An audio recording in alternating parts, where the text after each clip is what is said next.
Hi everyone. I hope you all are doing good. Guys, last 4 months for preparation of CLAT 2026. The date is already out. You all know CLAT will be conducted on 7th of December.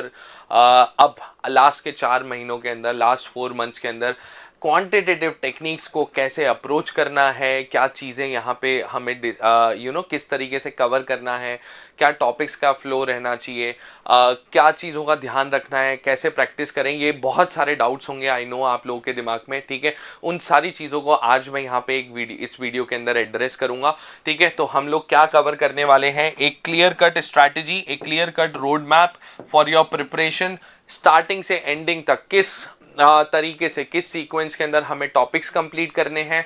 ठीक है, क्या preparation strategy रहनी चाहिए, मॉक्स कब attempt करने हैं, कितनी frequency में अटेम्प्ट करने हैं, कितने कितने फ्रीक्वेंटली अटेम्प्ट करेंगे, कितने सेक्शनल टेस्ट का क्या रोल रहने वाला है, उन सब चीज़ों पे बात करेंगे। And finally few dos and don'ts, कुछ चीज़ें जो कि आपको during the entire course of your preparation ध्यान रखनी चाहिए। ठीक है, उन सब चीज़ों पे डिस्कस करेंगे। तो चलिए guys, without wasting any more time, let's start with it. सबसे पहले the first thing, where to start, बहुत ज़्यादा इंपॉर्टेंट है।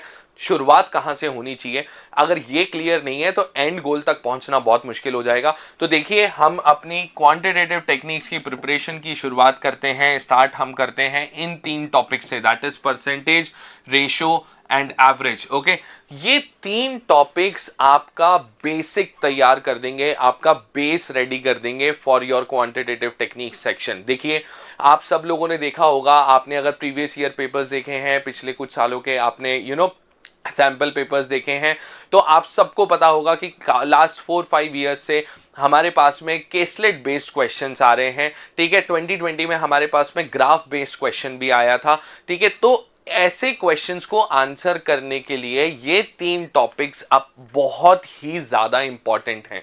ऐसा क्यों मैं कह रहा हूं, फॉर अ सिंपल रीजन। देखिए, केसलेट होता क्या है, caselet is basically a flow of information. ये एक पैराग्राफ है जिसके अंदर न्यूमेरिकल डेटा आपको डायरेक्टली देने की जगह आपको हाइड करके दिया जा रहा है। ठीक है, तो फॉर एग्जांपल मैंने आपको बोला कि ना एक कंपनी के अंदर 5 डिपार्टमेंट हैं and I want to give you the data regarding the number of males, females and the total number of employees in each of these departments. Okay, मेरे लिए सबसे आसान तरीका क्या होगा कि मैं आपको एक टेबल बना करके दे दूं, राइट। आपके लिए भी बहुत ईजी होगा कि आपको सीधे सीधे नंबर्स दिख रहे हैं, आप उन पे बेस्ड क्वेश्चंस आंसर कर दोगे।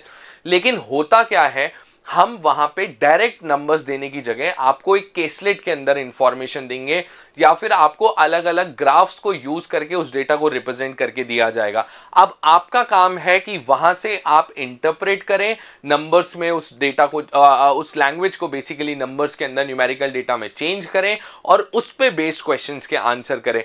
Now to hide this information in the form of language, मेरे पास में 3 मेन टूल अवेलेबल हैं, that is percentage, ratio and average. Okay, अगर ये 3 चीजें एज अ स्टूडेंट आपको बहुत अच्छे से आती हैं तो आपको कभी भी केसलेट इंटरप्रेट करने में दिक्कत नहीं आएगी। ओके, दूसरी चीज, जब हम डेटा इंटरप्रिटेशन की बात करते हैं, केसलेट की बात करते हैं, तो एक नैग हमारे दिमाग में रहता है कि यार कैलकुलेशन होगा। ये कैलकुलेशन क्या है, simple addition, subtraction, multiplication, division के अलावा क्या और कैलकुलेशन है। आपको कैलकुलेशन दिया जाएगा बेस्ड ऑन परसेंटेजेस, आपको कैलकुलेशन दिया जाएगा बेस्ड ऑन रेशियोज, आपको कैलकुलेशन दिया जाएगा बेस्ड ऑन एवरेज। ओके, तो ये 3 जो आपके टॉपिक हैं, ये आपका बेसिस है कैलकुलेशन का भी। तो interpretation as well as calculation, तीनों चीजें एड्रेस होती हैं। ओके, दोनों चीजें एड्रेस होती हैं, तो बहुत इंपॉर्टेंट है कि ये 3 टॉपिक आपके अच्छे से कवर्ड हो। दूसरी चीज, अब कवर करना कैसे है, तो देखिए, किसी भी टॉपिक को कवर करने का एक सिंपल तरीका है। तरीका क्या है, you shall start with standard questions, क्योंकि ये जो स्टैंडर्ड क्वेश्चंस हैं ये आपके कंसेप्ट्स को सॉलिड कर देंगे, कंसेप्ट्स को बहुत अच्छे से क्लियर करने के काम में आते हैं। नॉर्मली हम क्या करते हैं ना, स्टैंडर्ड क्वेश्चन से भागते हैं, हमें डर लगता है, हमें लगता है कि ये क्वेश्चन किस लिए बनाए गए हैं, ये चेक करने के लिए कि मुझे कितना आता है।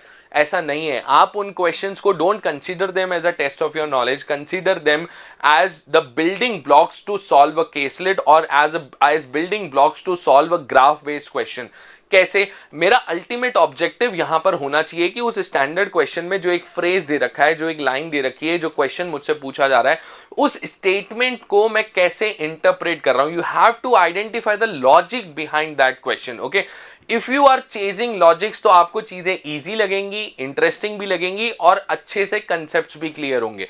After covering these standard questions, you shall move on to caselets and graphs based on each of these particular topics. Okay, तो पहले standard questions cover करेंगे हर topic के, और उसके बाद में जाएंगे किस पे, केसलेट्स पे, और उससे टॉपिक से रिलेटेड ग्राफ बेस्ड क्वेश्चंस पे. ओके, नाउ ये एक कंटिन्यूअस फ्लो रहेगा आपका हर टॉपिक के लिए. तो हमने परसेंटेज कवर करा, standard question, caselet, graphs, ratio cover करा, स्टैंडर्ड क्वेश्चन, केसलेट, ग्राफ्स, और एवरेज कवर करा, standard question, caselet, graphs. Okay, भूलना मत, topic oriented केसलेट्स, graph based question दोनों क्लैट में पहले आ चुके हैं. क्लैट 2023 के अंदर एवरेज का एक केसलेट आया था which was topic oriented caselet.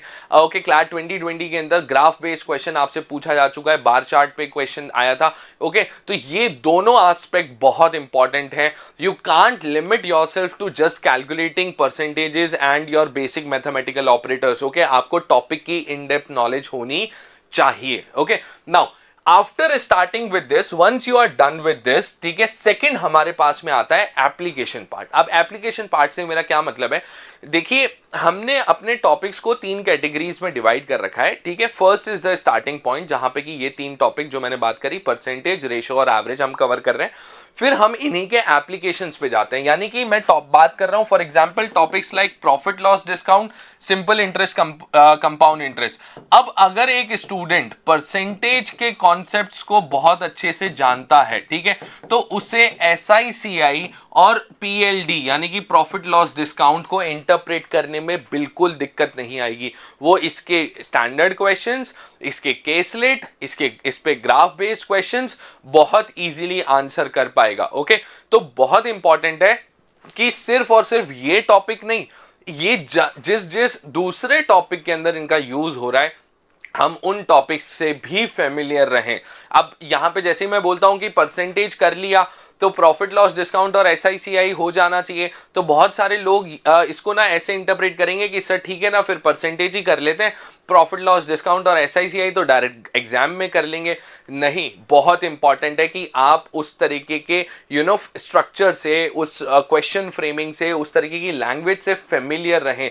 तो आपको परसेंटेज में आपने जो कंसेप्ट सीखे हैं उनको अप्लाई करना है इन टॉपिक्स के अंदर, और इन टॉपिक्स को भी अच्छे से प्रैक्टिस करना है. फिर उसके बाद में अगर आप रेशो बहुत अच्छे से जानते हैं, रेशो आपने अच्छे से कवर कर रखा है, तो पार्टनरशिप, रेशो प्रपोर्शन वेरिएशन करने के बाद में पार्टनरशिप आप इजीली सॉल्व कर पाएंगे. ठीक है, आप पार्टनरशिप के अंदर प्रॉफिट को डिस्ट्रीब्यूट करने वाला जो फिलॉसफी है वो आप इजीली इंटरप्रेट कर पाएंगे, क्योंकि रेशियो का डायरेक्ट एप्लीकेशन है. ठीक है, अगर आप वेटेड एवरेज का कॉन्सेप्ट जानते हैं तो मिक्सचर्स के क्वेश्चन के अंदर एलिगेशन का रूल क्या होता है, मिक्सचर के क्वेश्चंस कैसे सॉल्व करने, ये आप बहुत इजीली कर पाएंगे. And by questions I mean standard questions and caselets both. Okay, तो हर टॉपिक, जैसे मैंने बोला कि स्टैंडर्ड क्वेश्चंस और केसलेट दोनों के दोनों आपको कवर करने. पोस्ट दैट एक बहुत इंपॉर्टेंट टॉपिक जो कि थोड़ा सा अंडरमाइन चला जाता है, अंडर वैल्यूड चला जाता है, that is Venn diagrams. Okay, कई लोगों को यहाँ पे सेट थ्योरी जैसा लिखा हुआ दिखेगा, वो डरेंगे इससे कि सर ये तो 11th-12th में देखा था ऐसा कुछ, सेट रिलेशन फंक्शंस. मैं आपको बता देता हूं, this is nothing related to, it is not at all related to set relation functions. 11th-12th का टॉपिक नहीं है, सिंपल लॉजिक ओरिएंटेड चीज है. अगर क्वेश्चन एग्जाम में आया तो एटलीस्ट, एटमोस्ट, ओनली, नन, इन वर्ड्स से आप गलती करते हैं, इन वर्ड्स को इंटरप्रेट करने में आप लैग करते हैं, वो पार्ट आपका यहां से कवर हो जाएगा. तो बहुत इजी होता है, बहुत इजीली किया जा सकता है. और एक बात बता देता हूं, अगर वेन डायग्राम का क्वेश्चन आया, अगर आपने सॉल्व कर रखा है तो आप बहुत इजीली कर जाओगे, which is practically applicable on all of these topics, but typically on Venn diagrams. Okay, क्योंकि थोड़ा सा नीश टॉपिक हो जाता है. अगर लोगों को नहीं आता है तो देखिए, ज्यादातर लोग अगर इसको सॉल्व करके प्रैक्टिस करके नहीं जा रहे हैं, और अगर आपको आता है तो obviously it will give you an edge if it comes in the exam. ठीक है, तो इंपॉर्टेंट है कि इस टॉपिक को भी हम साथ के साथ में कवर करें. दूसरी चीज guys, after the beginning of your preparation, आपने एक बार शुरू करा, उसके बाद में सेकंड फेज के अंदर देखिए बहुत इंपॉर्टेंट रोल प्ले करते हैं हमारे मॉक टेस्ट। ठीक है, हम कितने मॉक्स लिख रहे हैं, हमारे सेक्शनल टेस्ट, हम कितने सेक्शनल टेस्ट अपीयर कर रहे हैं। And I don't mean just by numbers, okay. कितने सेक्शनल टेस्ट से मतलब है कि सर मैंने तो 100 सेक्शनल टेस्ट दे लिए थे, अब तो मेरा सिलेक्शन पक्का है, अब तो मेरे 12 में से 12 मार्क्स पक्के हैं। पक्का नहीं है। सेक्शनल टेस्ट देने का फायदा ये मिलेगा कि आपको 12 to 15 मिनट्स के अंदर क्वांट के सेक्शन को कवर करने का, सॉल्व करने की आपकी आदत हो चुकी होगी। Competitive exams is all about training your brain to work in a certain way, okay? अगर आपने सेक्शनल टेस्ट और टॉपिक टेस्ट और मॉक टेस्ट को यूज करके अपने ब्रेन को उस तरीके से ट्रेन कर लिया, तो आपके लिए क्लैट का actual exam will be very easy. ठीक है, बहुत आसान लगेगा आपको, क्योंकि आप वो चीज रिपीटेडली करते आ रहे हैं, ओके। तो वो इंपैक्ट क्रिएट होता है किससे? सेक्शनल टेस्ट से और मॉक टेस्ट से, ओके। तो बहुत इंपॉर्टेंट है कि इस टाइम पे आप काफी सारे टेस्ट दें। एंड बाय काफी सारे टेस्ट आई डोंट मीन कि सर कंसेप्ट को तो इग्नोर कर देते हैं, सिर्फ टेस्ट ही टेस्ट लिखे जा रहे हैं, नहीं, उससे फायदा नहीं मिलेगा। पहले कंसेप्ट कवर कीजिए, अपनी प्रैक्टिस कवर कीजिए, और फिर उसको चेक कीजिए actual sectional test, actual mock test, actual topic test के अंदर, ओके। तो this will be the second stage of your preparation. Now comes the third stage. Third stage में कुछ थोड़े से advance, I am not saying proper advance in maths के point of view से थोड़े से advance topics, okay. That is time and work, okay. Pipe and systems इसके साथ में इंक्लूडेड है, और टाइम स्पीड डिस्टेंस, ठीक है, एंड मेंसुरेशन ऑब्वियसली, ओके। तीनों का मैं आपको बता देता हूं। Time and work, pipe and systems purely ratio का एप्लीकेशन है। अगर आप रेशो अच्छे से जानते हैं और आपको बेसिक्स इस टॉपिक के पता है, आप आराम से सॉल्व कर पाओगे। Time speed distance includes basic questions, boat and streams, races, okay, and relative speed and trains, okay। तो ये सारा का सारा आपका टाइम स्पीड डिस्टेंस के डोमेन में कवर हो जाता है। अगेन रेशो और आपका बेसिक एप्टीट्यूड अगर आपके पास में है, आपने प्रैक्टिस कर रखी है, तो आप इन टॉपिक्स को स्टार्ट कर लेंगे। अब एक डाउट और शायद कुछ लोगों के दिमाग में आ रहा होगा, आपने इसको लास्ट लेग क्यों बोला, आखिर में क्यों रखा? उसका एक सिंपल सा रीजन है। देखिए, पहले वाला जो पार्ट है दैट इज प्योर अर्थमेटिक, ठीक है, वो अगर आपका कवर हो जाता है तो you are at a stage जहां पे कि आप मेजॉरिटी चीजें कर पा रहे हैं और आपका कॉन्फिडेंस एक अच्छे खासे लेवल पे है। अब विद दैट कॉन्फिडेंस आप इन टॉपिक्स को, जो कि थोड़े से ट्रिकी साउंड करते हैं, इन टॉपिक्स को भी बहुत इजीली सिंप्लिसिटी के साथ में कवर कर लेंगे, ओके। इसलिए मैंने इन टॉपिक्स को बाद में रखा है। कोई अगर सोच रहा है कि सर मैं शुरुआत टाइम स्पीड डिस्टेंस से करता हूं, तो देखिए यहां पे जो ट्रिक्स आपको बहुत ज्यादा फैसिनेट करती हैं, वो ट्रिक्स आपको समझने में खासी दिक्कत आने वाली है, क्योंकि उन ट्रिक्स के अंदर मैं रेशो का यूज करूंगा। मैं बोलूंगा कि speed is inversely proportional to time and distance is constant. अब आपको पता होना चाहिए कि इनवर्सली प्रोपोर्शनल का मतलब क्या होने वाला है। स्पीड का रेशो, टाइम का रेशो इनवर्स होता है, तो इनवर्स निकालना कैसे है रेशो का, ये चीजें पता होनी चाहिए। तो इसके लिए इंपॉर्टेंट है कि पहले बेसिक वाला पार्ट हमारा कवर हो जाए। नेक्स्ट, मेंसुरेशन, इसको भूलिएगा मत। और मैं एक चीज और बता देता हूं, ये तीन टॉपिक्स को जनरली लोग थोड़ा सा इग्नोर करके चलते हैं, ठीक है। ये सैंपल पेपर में आ चुका है, इनफैक्ट जो first set of sample papers आया था 2020 के अंदर, जब first time paper pattern change हुआ था, तब ही टाइम स्पीड डिस्टेंस का रिलेटिव स्पीड और ट्रेन्स पे बेस्ड सेट आ चुका था, ठीक है। मेंसुरेशन क्लैट 2020 में 2 सेट पूछे जा चुके हैं मेंसुरेशन के। तो डोंट इग्नोर दीज टॉपिक्स, आसान होते हैं। आपको area, volume, perimeter, circumference, okay, ये सारी चीजें आपको कवर करनी है, which is very easy to cover. बहुत इजीली आप इन चीजों को याद कर सकते हैं, ठीक है। एंड क्योंकि फॉर्मूला ओरिएंटेड है, इसलिए भी मैंने इसको लास्ट में रखा है कि आपको ये सारी चीजें फ्रेशली याद हो, ठीक है। अलॉन्ग विद इट, इस टाइम पीरियड पे generally CLAT consortium sample papers release करता है। So guys, keep a close I on the sample papers released by the consortium. You will get a fair idea, okay। previous year paper तो आप obviously साथ के साथ में करेंगे ही, इसके साथ में जो नए सैंपल पेपर्स आ रहे हैं उन पे भी ध्यान रखिएगा कि क्लैट कंसोर्टियम किस तरीके के क्वेश्चंस आपसे पूछ रहा है। You will be in a better place, okay, you will feel more confident अगर आपने ये सारी चीजें इस पर्टिकुलर ऑर्डर में कवर कर रखी हैं तो, okay. Finally 3 golden rules, okay, starting with mock. बहुत सारे लोग ये सोचते हैं कि सर पहले तैयारी कर लेते हैं, उसके बाद में लास्ट में मॉक देंगे, ठीक है। ये गलत स्ट्रैटेजी है। देखिए बहुत इंपॉर्टेंट होता है एक स्टूडेंट के लिए खुद को इंप्रूव करते हुए देखना, वो सेंस ऑफ अचीवमेंट, वो सेंस ऑफ इंप्रूवमेंट वो दिखना चाहिए आपको, खुद को भी विजिबली दिखना चाहिए। अब वो कैसे दिखेगा, आप तो टेस्ट कर ही नहीं रहे हो खुद को, तो मॉक शुरुआत से देने हैं। क्या होगा, आपके स्टार्टिंग में मार्क्स कम आएंगे, कोई बात नहीं, धीरे धीरे करके इंप्रूव होते करते जाइए। जैसे जैसे आपके मार्क्स इंक्रीज होंगे आपको भी मजा आने लगेगा, आपके अंदर भी वो कॉन्फिडेंस आएगा कि हाँ मैं कुछ पढ़ रहा हूं, मैं कुछ मेहनत कर रहा हूं और उसका रिजल्ट मुझे दिख रहा है। This sense of achieving something, ये अचीवमेंट की जो फीलिंग है ना, ये बहुत इंपॉर्टेंट रोल प्ले करती है to carry on for a longer time. ठीक है, it's going to be a marathon for next 4 months. Okay, तो बहुत इंपॉर्टेंट है कि अपने आप को इंप्रूव करते हुए आप देखें। सेकेंडली, मॉक देना is not the only thing, उस मॉक का एनालिसिस बहुत ज्यादा इंपॉर्टेंट है। ओके, आप किसी भी मेंटोर से बात करेंगे, आप किसी प्रीवियसली सिलेक्टेड स्टूडेंट से बात करेंगे, वो सब आपको एक बात कहेंगे कि मॉक का एनालिसिस बहुत इंपॉर्टेंट है। क्यों इंपॉर्टेंट है, देखिए आप किसी भी बड़े से बड़े एंटरप्रेन्योर से मिल लीजिए, किसी भी सीजन्ड प्रोफेशनल से मिल लीजिए, किसी भी मेंटोर से मिल लीजिए, उन सब की और हमारी आपको एक ही सजेशन है, हमारा सब लोगों का, don't repeat your mistakes. Each and every mentor is going to give you the same same advice. Don't repeat your mistakes. Reason, गलतियां रिपीट नहीं होनी चाहिए, नई भले ही से कर लेना, ठीक है, चाहे न्यू मिस्टेक्स कर लो, उसका रीजन है, उसके पीछे एक फिलॉसफी है। नई गलती करने का स्कोप धीरे धीरे छोटा होता जाता है, कम होता जाता है। कंडीशन ये है कि आप पुरानी गलतियों को रिपीट ना करें, ठीक है, तो don't ever repeat your mistakes. और आपकी मिस्टेक्स रिपीट नहीं करेंगे, ये बोल देने में और एक्चुअल में उसको इंप्लीमेंट करने में क्या डिफरेंस है, इस एनालिसिस का डिफरेंस है। अगर आप मॉक एनालाइज करोगे तो आपको पता लगेगा कि मैंने ये गलती करी है, ठीक है, ये 3-4 मॉक से लगातार मेरी ये गलती हो रही है, जहां पे कि हम जो आपको लॉ प्रेप के अंदर आप मॉक डायरी देते हैं वो भी एक बहुत इंपॉर्टेंट रोल प्ले करता है।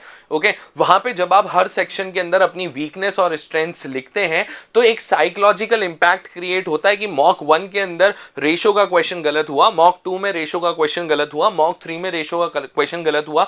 मैं कॉन्स्टेंटली हर मॉक के बाद में ये चीज अपनी वीकनेस आइडेंटिफाई कर पा रहा हूं, लिख रहा हूं कि रेशो क्वेश्चन गलत है।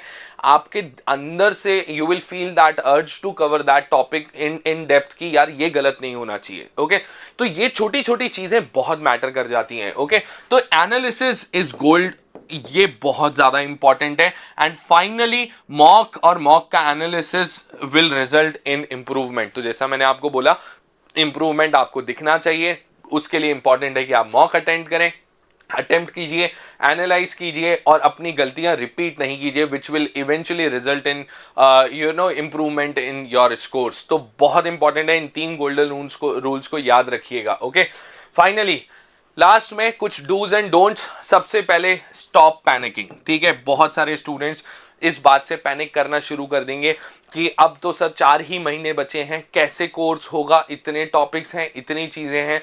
देखिए बहुत ज़्यादा डिफिकल्ट नहीं है, ज़्यादा पैनिक करने की ज़रूरत नहीं है। अगर आप एक लार्जर गोल को लेकर के एक पैरेलल यूनिवर्स में चलते रहेंगे, आप सोच करके बैठे, हम इमेजिन तो करते हैं कि जैसे ही मैं क्लैट का एग्जाम दे करके निकलूंगा, I will be like jumping around and result आएगा, people will be clapping for me कि वाह क्या क्या परफॉर्मेंस दी है, क्या स्कोर करा है। बट उसके लिए आप छोटी छोटी चीजें सही करेंगे तो वो दिन शायद आपको देखने को मिलेगा। ओके, तो पैनिक नहीं करना है, और वो क्योंकि वो एक गोल हमारे दिमाग में है, और आज जब मैं अपने आप को देखता हूं रियलिटी के अंदर तो मुझे रियलाइज होता है कि यार अभी तो बहुत दूर है, ठीक है, उस वजह से पैनिक क्रिएट होता है। तो इतना लंबा आगे का मत सोचिए, आपकी जैसी अगले 4 महीने की जर्नी रहने वाली है वैसा ही आपका रिजल्ट रहने वाला है। अगर आप इन 4 महीनों को अपनी प्रिपरेशन को एंजॉय करोगे, अच्छे से प्रिपेयर करोगे, मेहनत करोगे, तो आपका रिजल्ट भी अच्छा आएगा। ओके, तो बहुत इंपॉर्टेंट है कि you must focus on small things. By small things I mean calculation. Okay, by small things I mean daily basis पे प्रैक्टिस करना, by small things I mean analysis बहुत तरीके से करना। ठीक है, हम ये सिर्फ ये गोल सेट करके बैठे हैं कि मुझे इस XYZ कॉलेज के अंदर सेलेक्ट होना है। आपका प्रोसेस क्या है उस सिलेक्शन के लिए, उस डे को, उस दिन को, उस रिजल्ट को अचीव करने के लिए आपका प्रोसेस मैटर करता है। तो डेली के अपने गोल सेट कीजिए और उनको कंप्लीट करते जाइए। ओके, अपना टारगेट सेट करो, आज टारगेट सेट करो कि कल मुझे क्या क्या करना है, ठीक है, don't set the target for 7 दिसंबर, वो सबका सेट है कि क्लियर करना है क्लैट। कल का टारगेट सेट कीजिए, अगले दिन क्या करना है और उसको कंप्लीट कीजिए। ये छोटे छोटे अचीवमेंट्स ओके ये आदत बन जाते हैं और इवेंचुअली आपकी परफॉर्मेंस बहुत इंप्रूव होती है। ओके तो focus on small things. Okay time based practice बहुत इंपॉर्टेंट है, टाइम बेस्ड प्रैक्टिस करना। कई बार हम क्वेश्चंस को लेकर के ना, हमारे जैसे स्टूडेंट्स, एज अ स्टूडेंट हमारे साथ में क्या होता है कि हम डाउट्स किसको डाउट मानते हैं हम, जब मुझसे क्वेश्चन सॉल्व नहीं हुआ वो मेरे लिए डाउट है। नहीं, सिर्फ वही आपका डाउट नहीं है। अगर किसी क्वेश्चन में आपको बहुत ज्यादा टाइम लग रहा है, even that becomes a doubt, लेकर के आइए अपने मेंटोर्स के पास में, डिस्कस कीजिए उनसे कि सर यहाँ पे बहुत ज्यादा टाइम लगा मुझे, ये मुझे सॉल्व करने में ज्यादा दिक्कत आई। ओके इसकी कैलकुलेशन बहुत ज्यादा लेंदी थी। We will surely provide you with enough tools to navigate that, कि इसमें कैलकुलेशन ऐसे कर सकते थे, इंटरप्रिटेशन कुछ ऐसा हो सकता था। वो छोटी छोटी चीजें बहुत ज्यादा मैटर करती हैं आपके लिए। ओके तो टाइम पे एक कांस्टेंट आई आपकी होनी चाहिए। You should be very vigilant about the time you are taking to solve question. सिर्फ सॉल्व कर लेना, पीछे आंसर की मैच कर लेना इज नॉट इनफ, कितने टाइम में सॉल्व हो रहा है बहुत क्रूशियल है। And finally keep revising, revise करते रहिए। रिवीजन अगर आपने स्किप कर दिया तो ऐसी स्टेज नहीं होनी चाहिए कि हम नई चीजें पढ़ते जा रहे हैं, पुराना भूलते जा रहे हैं। ओके ऐसा नहीं होना चाहिए। वो कुछ ट्रेडमार्क क्वेश्चंस होंगे, कुछ ट्रेडमार्क केसलेट्स होंगे, किसी किसी पर्टिकुलर टॉपिक के कुछ स्टैंडर्ड, कुछ हिंट्स आपने लिखे होंगे, कुछ ट्रिक्स आपने सीखी होंगी, उनको keep on revising them. Okay every once in a while, every may be it is on every weekend और it is after every 3 to 4 days, उनको एक गो थ्रू करते रहिए कि अच्छा हाँ ये एग्जिस्ट करता है, ये मैंने पढ़ा था। Okay that constant revision will help you a lot. Okay so guys, these are the things which you must take care of, and this is going to be a complete strategy for next 4 months. Now if you have any questions regarding it, please comment in the comment box and we will surely try to address it. Thank you, take care, bye bye.